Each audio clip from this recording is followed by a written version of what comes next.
I'm sitting here with David MacMillan, who is a record executive who had to deal with Tom on an entirely different level than I did.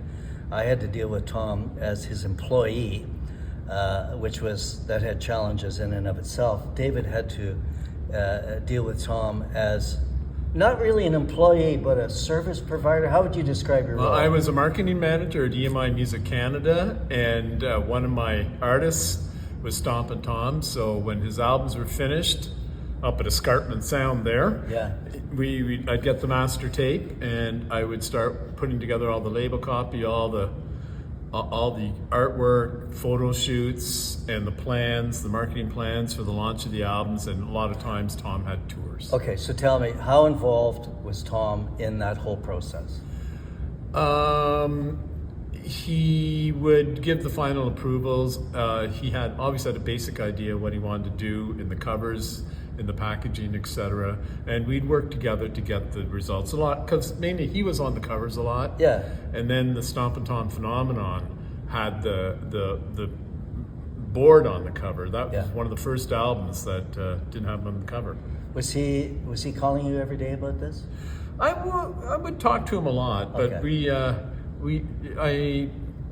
was very focused on what he wanted to do, and I just loved working with him. I couldn't believe I was working with this man. Okay, well, most of us worked for him, had both sides. Ugh. It was fun and it was trying, but I've told that story many times. There's a lot of the stories in this book that I've been selling since 2018 that I will have at the Flato Academy Theatre for sale February 6, 2026. Just saying, David. Just saying.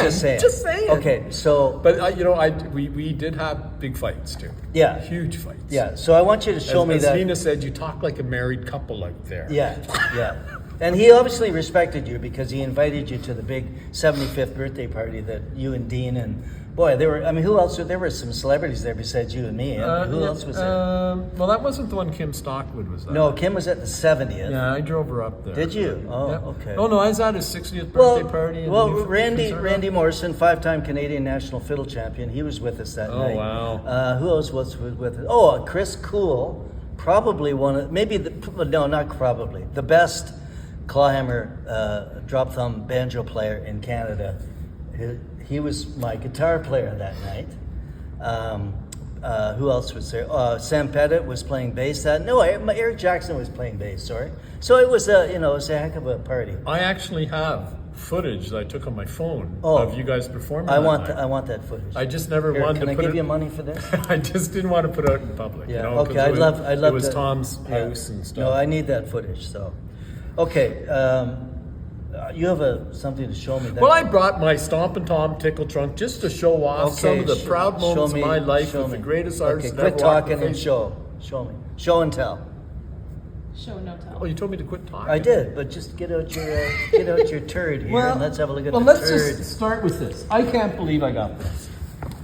This was on my wish list of unbelievably rare Stompin Tom things. Yeah. These 2 albums that he did basically for Reader's Digest, I believe. And I got these from Alan Dalton, a great Stompin Tom fan. You can find him on his YouTube page. Boot Records right there. Canadian Music A. And this is not Boot, that is Dominion. Yep, Dominion. Okay. This is a Dominion record before Boot Records, Tom's record company. There's some stories behind Dominion, though. The interesting thing about these, I was always after Tom to put these out, but he didn't want to for very good reasons, because they weren't Canadian writers of the songs. And by the way, before we forget, we have to talk about somebody else who's a very important part of this whole. Brian Edwards. No, not Brian. He gets enough publicity. I'm thinking of Gate Lapine. Gate Lapine. So let's talk about Gate Lapine. Gate. I knew Gate. You know Gate. I know him pretty well. Your story today. Yeah. I have a Substack page that I've been uploading chapters from his autobiography, which is called The Hard Knock Graduate. And all you have to do is hashtag Banjo Duncan, it will come up. It's a little plug here. But Gay was a very important person, wasn't he? Gate Lapine was working in the bar that night in Timmins when Stompin Tom walked in the early 60s, a nickel short of a beer. Stompin Tom. Yeah, And his name wasn't Stompin Tom then. I love to say it again. When Tom Connors. No, when you said Stompin Tom. That's what Tom would say. That's right, it's Stompin Tom. Or other things he'd always say. If you're ever coming out this way, just keep on going. And Of all the banjo players I met, you're the most recent. What's the best sound in the world? A banjo and a ukulele hitting each other above a garbage dump. All right, Tom never said that. Okay. Gate Lapine was the bartender at the Maple Leaf Hotel in Timmins, Timmins, Ontario. October 1964. 1964. A guy named Tom Connors walked in, a nickel short of a beer. And Tom said, well, you give me a beer? And Gate said, well, if you can play that guitar you have there, I'll give you a beer. And that was it. A lifelong friendship with Gate and Tom. And Tom started playing at the Maple Leaf Hotel, and it legendary. It was. Okay. So now I know why Tom got along with you. Why? Because you're a card. So anyway, no, this is all good. You had a totally different angle on Tom, as Brian Hewson did. Brian won't talk about him at all. Brian Edwards. No, Brian Hewson, the record producer. Right. Well, Brian Edwards won't talk to me because we don't get along. Because I worked for Brian, and this is on camera, I'm telling you this now. I worked for Brian in 1990 before, maybe, were you around then for the comeback tour? Deane is... No, I just started when the comeback tour was hitting So the road. I was working for Brian, I was the road manager for the promoter in 1990. So you and I, we have a privileged position, David. We were flies on the wall as this Canadian. Think about this. It really, in the history of Canadian music, people will look back on 90, 93, those big tours as being really important because if you recall, Beach Lake was going on, Free Trade was going on, and from the stage, this is one of the reasons I'm so vocal about this 51st state bullshit, is because Tom from the stage every night talked to the audience and ranted to the audience about Big Joe Mufferaw should have been the prime minister over Mulroney. He hated Mulroney more than anything. He hated free trade, that's for sure. Okay, I can... you're still rolling anyway? Yeah, I'm still rolling, yeah. Well, I thought I'd take you on a tour of some of my Stompin Tom souvenirs, Duncan. What do you think of that? Let's do that. Well, let's start with this amazing shirt. This was a mural that was on the side of the Roblins building in Toronto in the early 90s. Tell them what the Roblins building was. The Roblins building is the distribution warehouse for Sam the Record Man. And they had a Rush one on the other side at one time, but we got the whole one side facing out into Dundas Street, downtown Toronto. Yeah. There's one thing I feel really bad about this. Tilsonburg was spelt wrong. That's okay. Everything about Tom in 2025 and 26, I don't care what song you sing, I don't care where we play, I don't care what the circumstances are, everything about Tom is political. You know him, I can talk to you about this because you know him. You've sat with him in that furnace room listening to him rant. In the furnace room and at the hook. He lived and breathed Canada, and he would be, there's no secret, he would be insane over what's going on. And he would be talking about this every minute. So I know I can't promote it loudly at many of the theaters I play, but from the stage, I'm just going to say this. I'm going to sing the song "Believe in Your Country." I have a special verse. Goodbye, Gretzky and Bobby Orr. Listen to what I say. I know you gave the finger to Canada from your home in the USA. If you don't believe your country should come before yourself, you can better serve your country by staying down there. So, anyway, I wanted to get that in because if I'm going to sing Stompin' Tom, I have to sing "Believe in Canada." That's his message. So, anyway, next item. Well, Duncan, David, have you heard the news in Newfoundland going around the rock? What's that? Reggie bought for Margie a cowsy dungsy clock. There it is. And Margie, being a farm girl, she almost had a fit when she realized the clock was made up. Tom never swore in songs.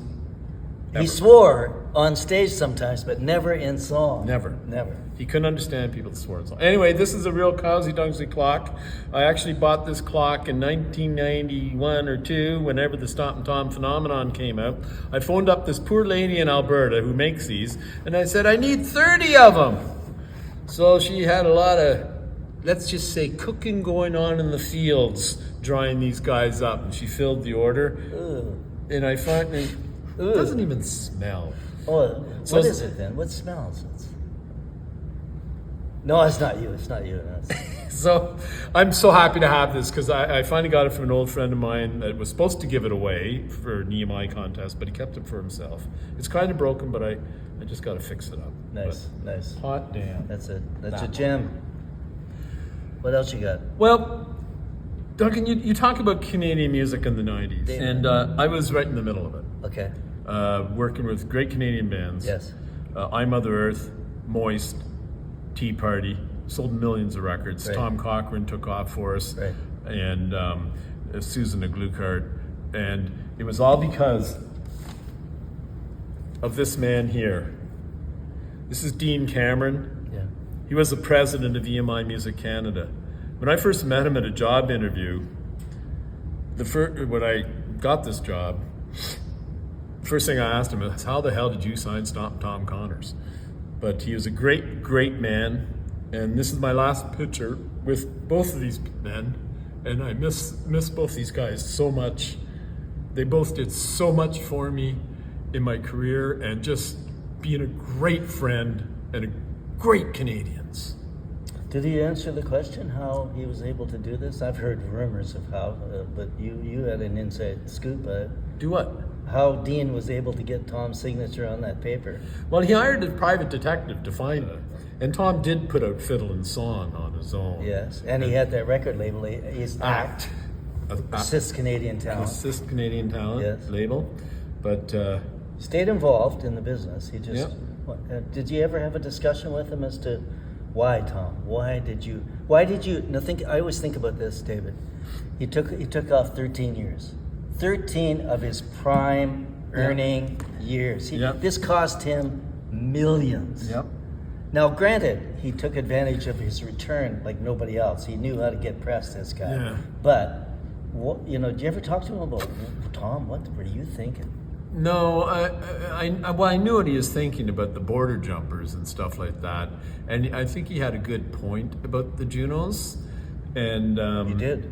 We certainly tried to get him back over the years, and it didn't work. But that's fine. I was just so excited when he was coming back. I was in Montreal working at Polygram Records, and I was sitting in my office listening to him talking to Peter Zosky that morning, and I was just, oh my God, I can't believe this is happening. Right. It was so exciting. Right. Okay, I digress quickly. So I brought a few albums that I worked on, and I just thought I'd just mention a few things about them. Stompin Tom, the Stompin Tom phenomenon, it's the first album that I worked at. We worked long and hard on this picture. It's kind of funny that this is the second album that Tom isn't really on the cover of. The first one was his least selling record, was the unpopular Stompin Tom, the one with the skeleton on the cover. But just wonderful songs on here. JR's Bar, went to JR's Bar for Tom's 60th birthday. Sure. We were out in Prince Edward Island. My absolute favorite Stompin Tom song is on this record, Made in the Shade. And just a great song. And hey, Made in the Shade. Just such a great song. And then, Margot's Cargo, and then I'll Be Gone with the Wind. Oh my God, just wonderful stuff. We put out this. We deleted this after, but this was a greatest hits compilation. What did you delete after? Pardon me? You deleted what? This. I took it out of the catalog. We had Oh, other really? greatest hits, yeah. Oh. But I'm really proud to say that was my arm there, and there's my face in the back. Oh, yeah. And we had so much fun this day. because of the popularity of the hockey song. It was just taking off from the Ottawa Senators started, and so we put together this compilation. What year is this? This would be 1993. So Sorry, when did this come out in relation to not Believe in Your Country? Because Dr. Stompin Tom A also came out in 93. Yeah, I think it was after that. Okay. And we had so much fun doing this photo shoot at Maple Leaf Gardens. It was set up by John McDermott, who used to sing the national anthem at all the Leaf games. And Pat Burns came out because he is just dying to meet Stompin' Tom. Guitar player. Is he a guitar player too? Pat was the singer, yeah. And he was so nice, and I got a great picture of him and I together that John McDermott got me autographed too. But we had so much fun that day, and I'd get him laughing just by making him upset that he couldn't have a cigarette inside the gardens and stuff. Got him mad at me, but that worked. That was so much, and I skated around Maple Leaf Gardens alone. That was fabulous. I did a nice promo CD for It's Canada Day, Up Canada Way on the first day of July. Which version was that? Do you remember? The first version. Oh, years ago. Yeah. Okay, not the good one. The good one was with Whiskey Jack. That he re-recorded for another album. Yeah. I forget what album that was. That was Dr. Stompin Tom A. I don't see it in your list there. No, I didn't bring that one. You didn't do anything with that one? Oh no, I did. I was on that photo shoot. Okay, good. I also enjoyed doing this compilation because I thought it was Stompin' Tom Sings Canadian History. Yeah, wow. That's a good idea. We got this map. This is a 3D map that was in Deane Cameron's office behind his desk. So I got that photo. That's a great idea. Got Nick Jennings to write the liner notes. Sure. And I wanted to prove a point with this because it was a point that was very important to Stompin' Tom about Big Joe Mufferaw. And I go with Stompin' Tom on this. And I made him write the words about the Ottawa Valley giant who no doubt inspired America's Paul Bunyan and drank a bucket of gin and then beat the tar out of 29 men. He was bang on Stompin' Tom when he said that. And he had a great explanation. Did he ever explain that to you? No, it's kind of It was about the pronunciation of Mufferaw Yeah. and Paul Bunyan and how they got in. And so I'm fighting with the writer about this. He says, well, no, it's an American legend. I said, why? Just because America repeats it over and over and over and over and over again, it's an American legend? No, it's not. We can take ownership of these things. Yeah. Let me tell you one more story about Big Joe Mufferaw. That's a Gate Lapine story because he wrote the French lyrics. Gros Joe Montferrand, and this was for Tom's 1973 TV show. And Gate wrote the French lyrics on his way to perform with Tom in Edmonton for the very first show. And there's a whole story about this. Gate tells me it's a chapter in his book, but he's very proud of the fact that he is the owner and the author of the. Sorry, David, am I boring you? Sorry. Wow. No. No wonder he's not in the record industry anymore. He's the author. I'm sorry. It's okay, I can deal with it. No problem. I had to deal with this guy, this Stompin' Tom guy. I can deal with you. You give me your best shot. I fell asleep in his bar one night, and Lena put makeup on my face. Oh, did she? Yes. Yeah, she has a sense of humor. Yes. Oh, there's lots. There's lots of stories. Somebody could write a book. Actually, go ahead and write a book, and every chapter would be someone's experience having to stay up all night with this guy.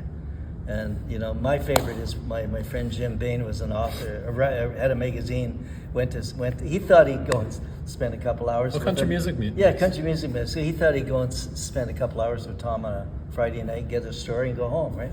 Oh, Jim starts packing up, and Tom goes, "Where are you going?" He said, "Well, I've got what I need. I'm going." He said, "Get back here, you little prick." And meanwhile, 5-6 hours later, Jim's sitting there going, "Oh God, when can I get out of here?" Oh, I would stay there, and so at about 5 in the morning, I'd go to bed in one of the bedrooms in Tom's house. Yeah. And then I get up the next morning, I'll find this note. Well, I stayed up to about 6:30 to see if you're coming back. What was I going to ask about that? Mickey Andrews. What do you remember about Mickey? I only met him once. Just once? Yeah. Because he stood up from the get-go. Mickey's the greatest guy to talk to because he has such an amazing memory. He told me, he said, right off the bat, he told Tom, he's like, I'm not into that staying up all night thing. I don't drink. And from then on, never had a problem with Tom. He just laid it in the line right there. So. Tom's always appreciated if you do go against his wishes. If you had a good reason, he respected it. Yeah. He might not do what you asked him to do. No. A lot of things I had fights with him, he did eventually do long after I met him. Right. Because I was 13 years at EMI, I was with him, and then I got laid off, but Deane kept me on contract for another 2 years while I ran this other company called Eagle Rock Entertainment to still take care of Tom. Right. Because you were the man. I wouldn't trade it for anything I've done in my life. Fantastic. Thanks. This is great fun.